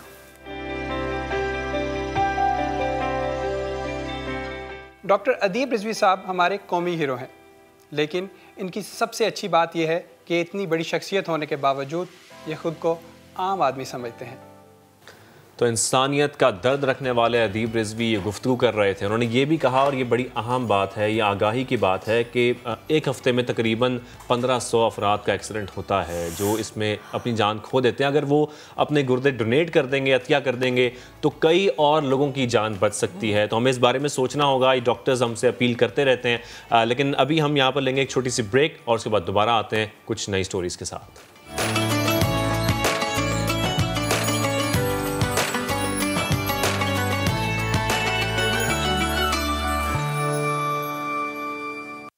Welcome back. तो अब जिक्र करते हैं एक और अहम मामले की। लाइन ऑफ कंट्रोल पर पाकिस्तान और भारत के दरमियान सीज़ फायर के समरात अब आवाम तक पहुंचना शुरू हो गए हैं, क्योंकि ऐसा हम देख रहे हैं LOC के अलीपा सेक्टर पर बसने वाले अवाम मामूल की ज़िंदगी की तरफ बिला खौफ लौट आए हैं। मुआशी और कारोबारी सरगर्मियाँ भी बहाल हुई हैं। तो जैसा कि ये सीज़ फायर मुआहदा हुआ था, उसके बाद हम देख रहे हैं कि ज़िंदगी अब मामूल की तरफ आ रही है और बेहतर हो रही है। सरहदी गाँव है मंडल और उसके मकीनों ने भी सीज़ फायर के बायस तवील अरसे के बाद अब सुख का सांस लिया है। उस्मान हमें ज्वाइन कर चुके हैं। उस्मान बताएगा, इस वक्त यहाँ पर यकीनन सुकून का, सुख का माहौल है, लोग सुख की ज़िंदगी गुजार रहे हैं, बिला खौफ व ख़तर उस अमन की तरफ वापस लौट आए हैं जिसका एक लंबे अरसे से इंतज़ार किया जा रहा था। क्या डिटेल्स हैं आपके पास? जी बिल्कुल, ये लीपा सेक्टर का गांव मंडल है जहां कर हमने दौरा किया और वहां पर जो हमारी लोगों से मुलाकात हुई है काफ़ी मुतमईन दिखाई देते हैं और उनकी जानिब से ये कहा जा रहा है कि सीज़ फायर के समरात जो हैं वो हम तक पहुंच रहे हैं। सुख का सांस लिया उन्होंने और बच्चे स्कूलों को और आवाम मामूल की ज़िंदगी की तरफ बिला खौफ लौट रहे हैं। जो बाजार हैं वहाँ पर भी हमने देखा है कि माशी और कारोबारी सरगर्मियाँ जो वो बहाल हो गई हैं, बहुत ज़्यादा खुश दिखाई दे रहे हैं और लोगों को कहना है कि पहले जो है उनको ये खौफ होता था कि वो घर से निकलें और शाम को घर वापस पहुँचेंगे कि नहीं, लेकिन अब ये इत्मीनान है कि वो अपने कारोबार भी कर रहे हैं, अपने मामलात ज़िंदगी भी बहाल हो गए हैं और अपना जो भी एक्टिविटीज़ हैं वो भरपूर तरीके से जारी हैं। इस बुनियादी तौर पर DGMOs के दरमियान ये 25 फरवरी 2021 को राब्ता हुआ था जिसमें सीज़ फायर अंडरस्टैंडिंग की गई थी और उसके बाद से हमने देखा है कि LOC पर कोई खिलाफ वर्जी नहीं हुई है और अब पाक फौज इंफ्रास्ट्रक्चर की बहाली के लिए मुकामी आबादी और इंतजामिया की भरपूर मदद में मसरूफ़ अमल है और जो चेहरों पे खौफ होता था अब वो खौफ के साए छट गए हैं और उन चेहरों के ऊपर मुस्कुराहटें भी आ रही हैं और हमने देखा है कि अब न सिर्फ मर्द बल्कि ख़वातीन जो हैं वो भी अपने रोज़मर्रा के काम जो हैं बिला खौफ व ख़तर कर रही हैं। मार्केटों में शॉपिंग जो है वो भी मामूल के मुताबिक की जा रही है। तो एक खुशाइन माहौल जो है वो देखने को मिल रहा है। LOC के पार यहाँ पर हमने देखा है कि लोग डरते थे और अब वो खौफ खत्म हो गया ना, अब वो सुकून आ गया चेहरों पर। अल्लाह इस सुकून को कायम रखे। उस्मान, बेहद शुक्रिया आपका। आगे बढ़ते हैं। आगे बढ़ते हुए आपको बताएं कि नाफर औलाद अब ज़रा होशियार हो जाए, ख़बरदार हो जाए, क्योंकि पाकिस्तान में अब बच्चे अपने वालिदैन को घर से नहीं निकाल सकेंगे। वैसे तो ये चीज़ बहैसियत इंसान या बहैसियत औलाद हमें समझ जाना चाहिए कि कितना गलत इक़दाम है कि हम अपने बूढ़े वालिदैन को जब घर से निकालते हैं तो हम अपनी इस्लामी तालीमात की भी नाफरमानी करते हैं और अपने लिए दुनिया को जहन्नुम बना लेते हैं। अगर वो ऐसा करते हैं, वालिदैन को घर से निकालते हैं, तो 1 साल कैद, जुर्माना या फिर ये दोनों सजाएं होंगी, यानी जुर्माना भी हो सकता है और कैद भी हो सकती है। और घर अगर वालिदैन की मिल्कियत हो तो वालिदैन को बच्चों को घर से निकालने का इख्तियार होगा। इसके अलावा एक और ख़बर है, ओवरसीज़ पाकिस्तानियों के लिए अच्छी खबर है जनाब कि उन्हें वोट का हक मिल गया है, जबकि मुल्क में होने वाले इंतखाबात में इलेक्ट्रॉनिक वोटिंग मशीन इस्तेमाल होगी। इलेक्शन कमीशन आम इंतखाबात में वोट डालने के लिए इलेक्ट्रॉनिक वोटिंग मशीनें ख़रीदने का भी पाबंद होगा, लेकिन ये दोनों एक्ट सदारती ऑर्डिनेंस के ज़रिए लागू किए जाएंगे। इलेक्ट्रॉनिक वोटिंग मशीन पर अपोजिशन के शदीद तहफ़्फ़ुज़ात हमने देखे, शदीद तहफ़्फ़ुज़ात हमें सामने आए। गुज़श्ता माह की अगर मैं बात करूं तो 8 अप्रैल को हायर एजुकेशन कमीशन से मुताल्लिक सदारती ऑर्डिनेंस जारी किया गया था, जिसमें विफाकी वज़ारत तालीम से एग्जीक्यूटिव डायरेक्टर की तैनाती का इख्तियार वापस लेकर कमीशन को दे दिया गया था। बिल्कुल, तो 3 ऑर्डिनेंस का आपने जिक्र किया। इस सारी सूरत हाल में तहरीक इंसाफ की हुकूमत पर ऑपोजिशन का इल्ज़ाम है कि वो मुल्क पार्लियामेंट के ज़रिए नहीं बल्कि एक्ट के ज़रिए चलाने की कोशिश कर रही है। आईन पाकिस्तान सदर मुमलिकत को ऑर्डिनेंस के ज़रिए कानून साजी का हक देता है, लेकिन सदारती ऑर्डिनेंस का दौरानिया 120 दिन या ज़्यादा से ज़्यादा 240 दिन होता है। इस दौरान पार्लियामान के सामने पेश करना ज़रूरी होता है। अब सवाल ये है कि हुकूमत को इस वक्त इलेक्ट्रॉनिक वोटिंग मशीन पर एक्ट जारी करने की क्या ज़रूरत है? जब आने वाले 240 दिनों में आम इंतखाबात का इम्कान नहीं, तो इस ऑर्डिनेंस के इजरा का क्या मकसद है? और अगर पार्लियामान ने इस कानून को रद्द कर दिया तो फिर हुकूमत कहाँ खड़ी होगी? ये एक अहम सवाल है। हमारे साथ ब्यूरो चीफ इस्लामाबाद खालिद अजीम साहब मौजूद हैं। खालिद साहब, जैसे कि हम देख रहे हैं, पहले इलेक्शन एक्ट की बात कर लेते हैं। सर, मुल्क से बाहर रहने वाले पाकिस्तानी कौन सा अभी फॉरेन वोट का हक इस्तेमाल कर सकते हैं जो इस वक्त ऑर्डिनेंस की ज़रूरत पेश आई है? देखिए शायद पहले तो मैं एक करेक्शन ये कर दूं कि इससे पहले हम ये पायलट प्रोजेक्ट चला चुके हैं और इंतखाबात जो है उनमें हमने वोट का हक दिया था ओवरसीज पाकिस्तानीज को, और जो हमारे मुतल्लिका सफारत खाने हैं या हाई कमीशन है उनके वसत से हमने उनकी वोटिंग करवाई थी। वो अगरचे कोई बहुत खुशकुन तजुर्बा नहीं था, लेकिन ये एक दीदिंदा मुतालबा है ओवरसीज पाकिस्तानीज का, और इससे कभी किसी ने इनकार नहीं किया। मुझे अच्छी तरह से याद है कि खुद नवाज शरीफ साहब के दौर में भी एक ऑर्डिनेंस इस किस्म का आया, और बल्कि अब भी कहीं क्लिप अगर को मिल जाए तो नवाज शरीफ साहब का जो दूसरा दौर था उसमें शेख रशीद उस वक्त ओवरसीज पाकिस्तानी और देबर के वजीर थे, तो इन्होंने उस वक्त ये कहा था कि नवाज शरीफ के दौर में ओवरसीज पाकिस्तानी जो है उनको वोटिंग का हक मिलेगा, लेकिन बदकिस्मती से ऐसा हो नहीं सका। जरूर मुल्क बैठे हुए पाकिस्तानी जो है वो यकीनी तौर पर पाकिस्तान के मामलों से उनका कंसर्न है, और सबसे बड़ा कंसर्न यही होता है कि यहाँ के जो सियासी उमूर हैं उनमें उनका कम अज कम इतना अकल दखल तो जरूर हो कि वो इलेक्शन के मौके पे अपने वोट का इस्तेमाल कर सके। लेकिन इसके लिए फीजेबल तरीका अपनाना, और हमारा इलेक्शन तो चूंकि पहले ही मुख्तलिफ किस्म के एतराज़ात की जद में रहता है, कभी किसी हारने वाली जमात ने ये नहीं कहा कि ये फेयर इलेक्शन हुआ है, और उसके नतायज को कभी उन्होंने कबूल नहीं किया। पोस्टल बैलेट का मामला जो वो आज तक हम प्रॉपर अंदाज में नहीं चला सके, और अक्सर बेशतर लोग जो हैं वो उस पर एतराज़ात उठाते हैं और कहा जाता है कि इसको धांधली का जरिया बनाया जाता है। मेरा ख्याल है कि इसको बहुत अच्छे अंदाज में, और ज्यादा बेहतर यही होगा कि अगर ये चीज़ कंसेंसस से हो। देखें, आप अगर आप अव्वल तो जो मौजूदा हुकूमत है इसको इतनी ओवरवेलमिंग मेजॉरिटी हासिल नहीं है, और जहाँ कहीं भी है जबरदस्ती शायद ये कोई बिल मंजूर करवा ले कौमी असम्बली में तो एक अलग बात है। सेनेट में आज भी इनको मुश्किलात दरपेश हैं, लेकिन इलेक्शन एक ऐसी चीज है जिसके बारे में ये मैं कहूँगा कि अगर आपको एब्सोल्यूट मेजॉरिटी भी हासिल हो तो भी आपको इसकी कानून साजी जो है वो कंसेंसस से करनी चाहिए।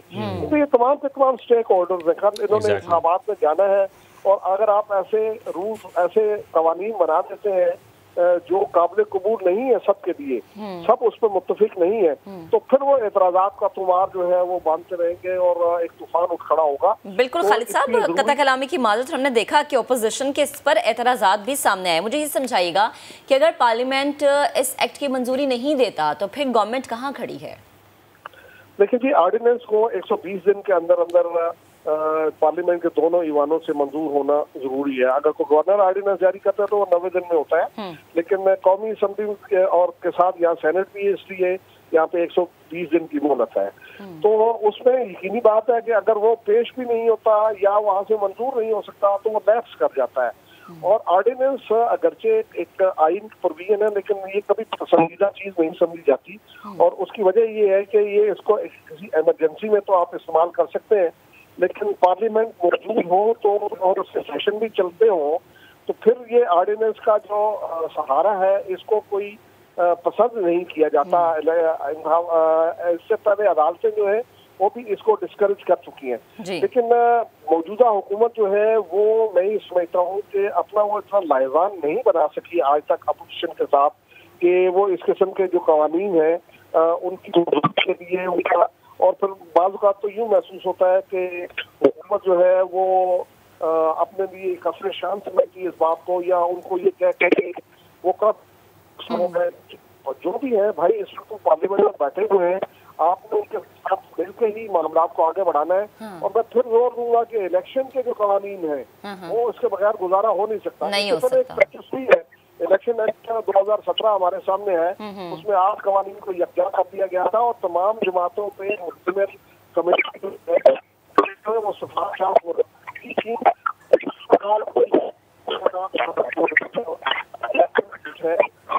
ठीक है खालिद साहब, आप हमारे साथ मौजूद हैं, गालिबन आपकी आवाज़ हम तक सही तरीके से नहीं पहुंच पा रही है, लेकिन इस पर मौजूदा गवर्नमेंट पर एक सवाल उठता है कि भाई ये क्या थी 240 दिन में, अगर तो ये मान भी लिया जाता है तो 240 दिन में इसका इतलाक़ किस तरह से किया जाएगा, और अगर इनकारी हमें नजर आती तो यकीनन ये थोड़ा सा तहरीक इंसाफ की जल्दबाजी को जाहिर करती है। बेहद शुक्रिया खालिद साहब, आप हमारे साथ मौजूद थे। आगे बढ़ते हैं और आगे बढ़ते हुए जनाब बात कर लेते हैं दुनिया की बड़ी, सबसे बड़ी ई कॉमर्स वेबसाइट अमेज़ॉन ने पाकिस्तान को सेलर लिस्ट में अब शामिल करने का फैसला कर लिया है। इससे पाकिस्तानी नौजवानों को बहुत ज़्यादा फ़ायदा होगा। कई लोग थर्ड पार्टी ज़राए की मदद से पहले ही अमेज़ॉन पर अपनी मसनूआत बेच रहे थे, लेकिन वो इतना आसान नहीं था, थोड़ा उनके लिए मुश्किल था क्योंकि इजाज़त नहीं थी। अमेज़ॉन पर ख़रीदो फरोख्त के लिए कंपनी में सेलर्स लिस्ट का इस्तेमाल होता है, जिसमें दुनिया भर के कम से कम 104 ममालिक शामिल हैं, जिनके शहरी और कारोबारी अफराद और इस पर सामान जो ख़रीदा जाता है उस पर असरात भी हमें नज़र आते हैं। इस सेलर लिस्ट में शामिल होने से पाकिस्तान की बरामदात में अभी इजाफा होगा। इसी पर बात करने के लिए हमें ज्वाइन कर चुके हैं बदर खुशनूद साहब, और इसके साथ ही साहब फारूक बलोच भी अभी हमें कुछ देर में ज्वाइन करेंगे। बदर साहब नेशनल ई कॉमर्स काउंसिल के मेंबर हैं। बेहद शुक्रिया बदर साहब आपके वक्त का। कहिएगा, एक अच्छी खबर तो ये है ही, लेकिन मैं ये जानना चाहूँगी कि हमारे आने वाले वक्त में या इस मौजूदा वक्त में हमारी जो नौजवान नस्ल है जिनका ज़्यादातर रुख होता ही इस तरफ की चीज़ों पर है, उनके लिए कितना फ़ायदेमंद हो सकता है? जी बहुत फ़ायदेमंद इस सेंस में है कि हमारे जितने छोटे और दरमियाने दर्जे के बिजनेसेस हैं, ख़ास तौर पे जो तकरीबन समीडा के एस्टिमेट के मुताबिक 4 से 5 मिलियन है पाकिस्तान में, उन सब के लिए एक नया डिफरेंट तरीके का, मुख्तलिफ तरीके का एक एक्सपोर्ट करने की अपॉर्चुनिटी खुली है। अभी तक जो हम एक्सपोर्ट करते थे या करते हैं वो B2B होलसेल है, यानी कि हम कंटेनर्स में लोड करके बहुत सारी चीज़ें एक ही तरह की बाहर भेजते हैं। उसमें भी ज़्यादातर जो चीज़ें हैं वो वैल्यू एडेड नहीं होती, वो रॉ मटेरियल और वो दूसरी कंपनियों के नाम के हिसाब से बना के भेजा जाता है। हम अपने नाम का नहीं बनाकर भेजते और हम बाहर खुद रिटेल नहीं करते। अब ये फायदा होगा कि हम अपना B2C रिटेल खुद कर सकेंगे, यानी कि हमारे यहाँ से लोग अपने प्राइवेट लेवल ब्रांड्स बनाएंगे और यहाँ से वो बाहर बनाकर भेजेंगे और अपने नाम से बेचेंगे, यानी कि वो कस्टमर से डायरेक्ट होंगे इस प्लेटफॉर्म के थ्रू। और इस वक्त अमेज़ॉन की दुनिया में तकरीबन 175 वेयर हाउसेस या फुलफिलमेंट सेंटर्स हैं, तो अपॉर्चुनिटी बहुत बढ़िया है कि हम दुनिया में डिफरेंट जगहों पर बेच सकें। अमेज़ॉन के डिफरेंट जो साइट्स हैं, अमेज़ॉन UAE अलग है, मिडल ईस्ट के लिए अमेज़ॉन यूरोप है, अमेरिका है, और हर जगह की डिफरेंट नीड्स, डिमांड्स और एक्सपेक्टेशंस हैं, तो उसके हिसाब से होगा। अच्छा, मगर इसी तरह से जी प्लीज जी कहिए। मैं सिर्फ ये कहता कि हमें उसके हिसाब से अपनी क्वालिटी का स्टैंडर्ड, अपना फुलफिलमेंट का हिसाब किताब, वो सारा कुछ बेहतर करने की भी जरूरत है। आप प्लीज आगे बताइए। जी अच्छा, मैं आपसे सिर्फ आसान अल्फाज में ये जानना चाह रहा हूँ कि अगर मैं कुछ बेचना चाह रहा हूँ, मैं बिजनेस का आगाज करना चाह रहा हूँ, मेरे लिए क्या मुश्किल होगा, क्या आसान होगा, कुछ थोड़ा सा गाइड कीजिएगा। एक मुश्किल ये है कि अब आपने खाली एक बड़े सारे कार्टन में एक जैसी चीजें पैक करके एक बेल बना के या एक उसको उस तरह से नहीं बेचना। अब आपने एक एक प्रोडक्ट को अलग अलग पैकेज करना है और वो आप यहाँ से अमेज़ॉन के फुलफिलमेंट सेंटर तक भेजेंगे, अमेज़ॉन उससे आगे उसको भेजेगा। इसमें एक और भी उनका मॉडल है जिसको वो FBM भी कहते हैं, फुलफिलमेंट बाय मर्चेंट, के आप डायरेक्टली भी भेज सकें। बट अभी हमें ये क्लियर नहीं है कि अमेज़ॉन जब अनाउंस करेगा उसके बाद ये दोनों में से कौन सी ऑप्शंस या दोनों ऑप्शंस अलाउ करेगा पाकिस्तान के लिए। अच्छा। मगर जो ज्यादातर इस्तेमाल की जाती है वो FBA है, जिसको हम फुलफिलमेंट बाय अमेज़ॉन कहते हैं, कि आप यहाँ से अमेज़ॉन भेजेंगे, अमेज़ॉन आगे फुलफिलमेंट आखिरी कस्टमर तक वो खुद पहुंचा देते हैं। तो ये वो उस काम के लिए खाली आपको प्रोडक्ट नहीं बनानी है, आपको प्रोडक्ट के साथ उसकी पैकेजिंग ठीक करनी है, उसकी कम्युनिकेशन, ब्रांड, डिजाइन, फोटोग्राफी। तो अब पहले हम सिर्फ एक चीज बना के बल्क में इकट्ठे भेज देते थे, अब आपको पूरा एक कस्टमर के लिए एंड प्रोडक्ट बनाना है। उस लिहाज से जरा सा मुश्किल हो गया जो और थोड़े से कुछ और अभी मसाइल आएंगे जो शुरू में, जिनको हम टीदिंग प्रॉब्लम्स कहते हैं, और वो ऐसा ऐसा ठीक हो जाएंगे। फॉर एग्जांपल अभी हम स्टेट बैंक के साथ भी NECC के प्लेटफॉर्म से इसी चीज के ऊपर काम कर रहे हैं कि जो उनकी पेमेंट्स हैं, जो उनके डिलीवरी के मेथड हैं, उन सब चीज़ों को देखा जाए कि कैसे नए मॉडर्न कंटेम्प्रेरी तरीके हैं जिनके थ्रू चीज़ें बाहर जाएंगी, कैसे पेमेंट्स आएंगी, उनको कैसे स्टेट बैंक रिकग्नाइज करेगा कि ये इंडिविजुअल एक्सपोर्ट हुई है, वगैरह वगैरह। तो अभी हम उन चीज़ों को भी उनके साथ आयरन आउट कर रहे हैं, इन चीज़ों को। मगर आसानी ये होगी कि अब हमारे SMEs जो हैं वो अपनी सारी दुनिया में चीज़ें डायरेक्टली कस्टमर को भिजवा पाएंगे। ठीक है। अच्छा बदर साहब, ज़रा और आसानी मेरे लिए और मेरे नाजरीन के लिए आप कर दें कि जैसे हम देखते हैं कि दराज.pk है, उस पर हम राबता करते हैं। मेरी एक कपड़े की दुकान और मैं अपने कपड़े की दुकान को उस साइड पे लेकर जाना चाहती हूँ, मैं राबता करती हूँ, मेरी वो बात मान लेते हैं और मैं वहाँ से अपना बिजनेस शुरू कर देती हूँ। अमेज़ॉन पे भी क्या इतना ही आसान है, यही तरीका है? जी बिल्कुल, देखने में इतना ही आसान है, मगर इसके पीछे पूरा साइंटिफिक प्रोसेस बहुत है। अमेज़ॉन बहुत एडवांस्ड है, बहुत डेवलप्ड है इस सेंस में कि वहां आप ये नहीं कर सकते कि आप सिर्फ एकदम जाएं और दुकान बनाएं और बेचना शुरू कर दें। आपको वहां साइंटिफिकली देखना है कि कैटेगरीज में रैंकिंग कैसे होती है, कौन टॉप सप्लायर्स हैं, वो लोग क्या कर रहे हैं, उनके कीवर्ड्स पे, किन कीवर्ड्स पे वो प्ले कर रहे हैं, आपने किन कीवर्ड्स पे प्ले करना है, आपने अपनी रैंकिंग कैसे करनी है, प्रोडक्ट की डिस्क्रिप्शंस कैसे लिखनी है, बिकॉज कंपेटिटिव बहुत है। पूरी दुनिया सर्टेन कीवर्ड्स पे, सर्टेन चीजों पे compete कर रही है, तो आपको कंपेटिटिव करना है, साइंटिफिक तरीके से जाना है। इस लिहाज से आसान है कि अगर आप स्ट्रक्चर्ड और साइंटिफिक तरीके से जाएंगे तो बहुत आसान हो जाएगा आपके लिए। मगर अगर आप रैंडम एडहॉक तरीके से जाएंगे और एकदम खोलें, सोचेंगे मैं 4 तस्वीरें खींचूं, 4 कपड़े किसी से लूं, उनकी तस्वीरें खींचूं और ऑनलाइन डाल दूं और मेरा बिकना शुरू हो जाएगा, तो शायद वो वाली आसानी नहीं है। अच्छा बदर साहब, आपसे एक और सवाल है, फिर हम फारूक साहब की तरफ जाएंगे। आपसे एक सवाल मैं ये करना चाहता हूँ कि फ्रीलांस काम करने वाले जो आमतौर पर शिकवा करते हैं ये कि पेमेंट गेटवे एक बड़ा मसला है, क्या अमेज़ॉन से कमाई जो है वो, उसकी जो रकम है वो पाकिस्तान मंगवाने में मुश्किलात का सामना होगा? हमारी कोशिश है कि जो अमेज़ॉन की अनाउंसमेंट है उसका मकसद यही हो कि वो अमेज़ॉन से भी हम इन चीज़ों पे हमें और डिटेल मिलेगी, बट मकसद यही है अमेज़ॉन का सेलर सेंटर ओपन करने का यहाँ उनका, कि वो आपसे यहाँ से चीज़ें ले सकें, यानी कि आप यहाँ से उनको फुलफिलमेंट सेंटर भेज सकें और उसके रिटर्न में आपको यहाँ लोकल बैंक में आपको पैसे मिल सकें। अब ये प्रोसेस क्या होगा, ये जब अनाउंसमेंट करेगा अमेज़ॉन तो हमें डिटेल्स पता चलेगी, बट कोशिश यही है कि आपके लोकल बैंक अकाउंट में पैसे आए ताकि आप उसको लीगली डिक्लेयर कर आसानी से टैक्स भी अदा कर सकें जो आपकी जिम्मेदारी है, और उसके अलावा जो बाकी आपका प्रॉफिट और वो है सब आप उसके हिसाब से मैनेज कर पाएं। ठीक है। फारूक बलोच भी हमें ज्वाइन कर चुके हैं, बिजनेस जर्नलिस्ट है। फारूक, बेहद शुक्रिया आपके वक्त का। सबसे पहले मैं आपसे जानना चाहूँगी कितनी ग्रोथ अपॉर्चुनिटीज़ हैं इसके अंदर हमारे नौजवानों के लिए, हमारे लिए, या जो लोग अब इस चीज़ को एक बड़ा बेहतरीन जरिया समझ रहे हैं कमाई का? शुक्रिया महक। असल में इसको अगर आप समझें कि जैसे आपने भी थोड़ी देर पहले जिक्र किया कि इस वक्त जो इसमें सबसे बड़ी मेजर डेवलपमेंट है कि अभी तक जो हमारी एक्सपोर्ट्स जाती हैं वो हम डायरेक्टली रिटेल मार्केट्स को भेजते हैं, तो जो अमेरिकन कंज्यूमर्स हैं या जो यूरोपियन कंज्यूमर्स हैं उन तक डायरेक्ट एक्सेस नहीं है, वहाँ पे रिटेलर हमारा माल इंपोर्ट करके भेजता है। अमेज़ॉन पे क्या होगा, आपको B2C यानी business to consumer direct access मिल जाएगी, तो मिडिल मैन आप कट कर देंगे तो आप अंदाज़ा लगा सकते हैं कि कितनी बड़ी अपॉर्चुनिटी है। और कोई मैं रिपोर्ट पढ़ रहा था कि अमेज़ॉन के ऊपर 1 लाख से ज़्यादा रिटेलर ऐसे हैं जिनकी जो 2.25 लाख रिटेलर ऐसे हैं जिनकी एनुअल सेल्स जो है वो $1 लाख से ज़्यादा है। अपॉर्चुनिटी का आप इससे अंदाज़ा लगा सकते हैं। और अब एक बंदा अगर कोरंगी के अंदर बैठा हुआ जूते बना रहा है घर में बैठ के, तो उसको मार्केट कोरंगी की मिली हुई है, ज़्यादा से ज़्यादा सदर पहुंचा देगा। लेकिन आप सोचें अमेज़ॉन पे अगर वो जाके अपना अकाउंट रजिस्टर करता है, पूरी दुनिया की जो मार्केट है उस तक उसको एक्सेस मिल जाती है। तो अपॉर्चुनिटी तो बहुत ज़्यादा है। इसको एक्सप्लेन मैं ऐसे करूँगा कि अगर वो अमेज़ॉन पे जाता है और उसकी चीज़ क्लिक कर जाती है उसकी प्रोडक्ट, तो जाहिर है उसकी डिमांड आती है, तो फिर उससे मैनेज नहीं होगी, उसको और लोग हायर करने पड़ेंगे, एक्सपेंड करना पड़ेगा। जब लोग हायर करेगा तो पाकिस्तान में रोज़गार के मौके पैदा होंगे और ऑब्वियसली बिजनेस एक्सपेंड करेगा, रेवेन्यू बढ़ेगी तो पाकिस्तान के लिए फॉरेन एक्सचेंज भी लेकर आएगा। और जो कंट्रीज़ एक्सपोर्ट्स पे रिलाय करके ग्रो करती हैं वो हमेशा तरक्की करती हैं। तो ये बहुत बड़ी अपॉर्चुनिटी है। और शायद बदर ने आपसे जिक्र भी किया हो कि अगर हम सिर्फ अपने पिंक सॉल्ट की मिसाल ले लें, $100 मिलियन तक की एक्सपोर्ट सिर्फ उसकी हो सकती हैं। तो ये एक बहुत बड़ी अपॉर्चुनिटी हमारे लिए। अच्छा फारूक, मुझे एक बात और बताइएगा कि सेलर लिस्ट में शामिल होने के बाद क्या माली फ़ायदा फौरी तौर पे हो सकेगा? नहीं, ऐसा नहीं होगा, क्योंकि ये इस पे मेरा डिस्कशन होता रहा है, मैं इस पर रिपोर्टिंग करता रहा हूँ कि हर बंदा नहीं क्लिक कर पाएगा। ऐसा नहीं है कि हर दुकानदार उठ के जो है वो अमेज़ॉन पे जो है वो रातों रात अपना बिजनेस स्टैब्लिश कर लेगा। बड़ी मेहनत है इसमें, और इसमें आपको अपनी ब्रांड इमेज के ऊपर पैकेजिंग और जो इनके रिगरस स्टैंडर्ड हैं, हमारे आपको पता है, आपका भी इत्तेफाक होता होगा, एक चीज़ खरीद लो किसी दुकान से, वापस करने जाओ तो दुकानदार आपको पहचानता नहीं है, कस्टमर केयर और इस तरह की पॉलिसीज़ का कोई रुझान ही नहीं है। अमेज़ॉन पे आपको इन चीज़ों पर बहुत वर्क करना पड़ेगा। एक तो प्रोडक्ट आपकी अच्छी होनी चाहिए, साथ ही फिर आपको जो है उसकी मार्केटिंग, उसकी ब्रांडिंग और फिर कुछ टेक्निकल चीज़ें जो शायद आपको ई-कॉमर्स एक्सपर्ट बेहतर बताएंगे, जो SEO जिसे हम कहते हैं कि सर्च में आपका बिजनेस ऊपर आना चाहिए।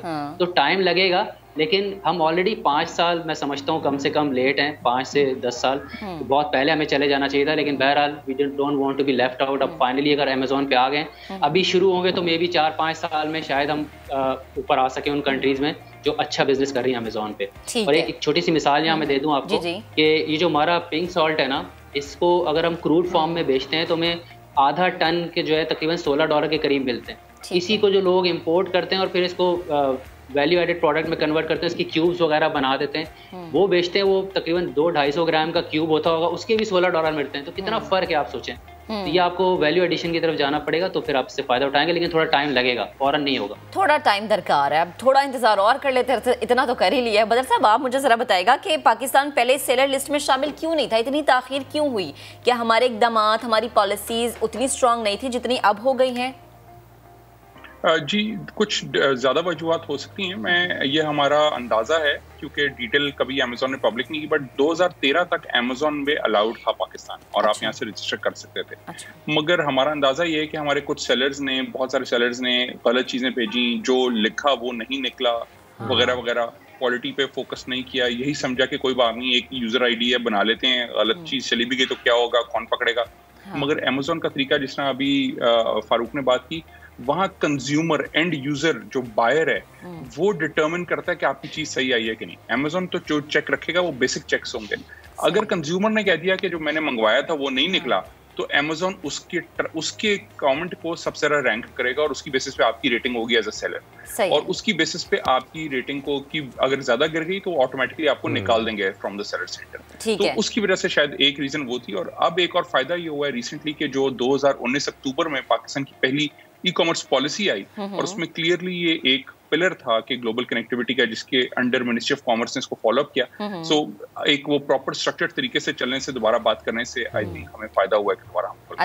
अच्छा बदर साहब, एक और चीज़ के हवाले से ज़रा रहनुमाई कीजिएगा। जैसे आपने चीज़ों के हवाले से बात की, तो कौन सी ऐसी प्रोडक्ट्स आपकी नज़र में जिनको अमेज़ॉन पर लेकर जाना चाहिए और जिनको लेकर जाने से हमें ज़्यादा फ़ायदा होगा? इसका जी आसान वही बिल्कुल होगा आंसर जो अभी फारूक ने कहा, वैल्यू एडेड प्रोडक्ट। जितनी वैल्यू एडेड होगी, जितनी यूनिक होगी, जितनी क्रिएटिव होगी, उतना ज्यादा हम बेहतर करेंगे, उतना हम डिफरेंशिएट कर पाएंगे अपनी प्रोडक्ट्स को बाकियों से। कुछ चीजें रनिंग होंगी, जिसमें फॉर एग्जांपल सॉक्स जानी है, जुराबें पहननी है लोगों ने, शर्ट्स जानी है। अब उसमें हमें क्वालिटी पे बहुत फोकस करना पड़ेगा कि हमारी क्वालिटी, हमारी प्राइस कंपैरेटिव हो। अच्छा, क्वालिटी पे फोकस करना पड़ेगा। फारूक, मैं आपसे एक छोटा सा कमेंट लेता हूँ। सॉरी आपसे माजरत। फारूक, मुझे बताइएगा कि जो छोटे कारखाने वाले लोग हैं वो कैसे फ़ायदा उठा सकते हैं इससे? देखिए, इसमें पहली चीज़ तो ये है कि आपको ऑब्वियसली रजिस्टर करना पड़ेगा, अपना अकाउंट बनाना पड़ेगा। फिर उसके बाद मुझे लगता है कि थोड़ा सा आपको इस पे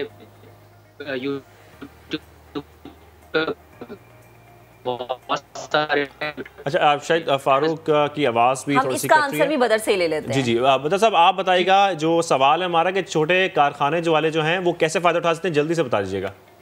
जी, वो बिल्कुल अपनी प्रोडक्ट्स को फॉरन रजिस्टर कर सकते हैं, बट इसमें एक और चीज ऐड कर दूं, इसमें एक बहुत इंपॉर्टेंट लेयर है सर्विस प्रोवाइडर्स की। तो अमेज़ॉन के ऊपर बहुत सारे यंग लड़के लड़कियां ट्रेंड हैं जो कि उसकी प्रोडक्ट लिस्टिंग, मैनेजमेंट, उसकी सर्च इंजन ऑप्टिमाइजेशन वगैरह वगैरह पे काम करते हैं। तो उनकी आई थिंक उनको पार्टनर करना पड़ेगा हमारे ट्रेडिशनल बिजनेसेस को उन यंग लड़के लड़कियों के साथ जो इन चीजों पर ट्रेंड है, ताकि वो दोनों मिलकर अपनी डिजिटल ट्रांसफॉर्मेशन करके अपने आप को ऑनलाइन बेहतर सेल कर सकें। ठीक है, बदर खुशनूद साहब हमारे साथ और साथ ही साथ फारूक बलोच भी हमारे साथ मौजूद है। बेहद शुक्रिया। यकीनन नौजवान नस्ल के लिए जो छोटे कारखाने हैं, अगर वो भी कारोबार बेहतर करना चाहते हैं, उनके लिए बड़ी आसानियां अब इंशाल्लाह आगे पैदा हो जाएंगी। आज के प्रोग्राम का वक्त अपने इख्तिताम को पहुंचा, अपने बहुत सा ख्याल रखेंगे। आपसे दोबारा मुलाकात होगी। अल्लाह हाफ़िज़।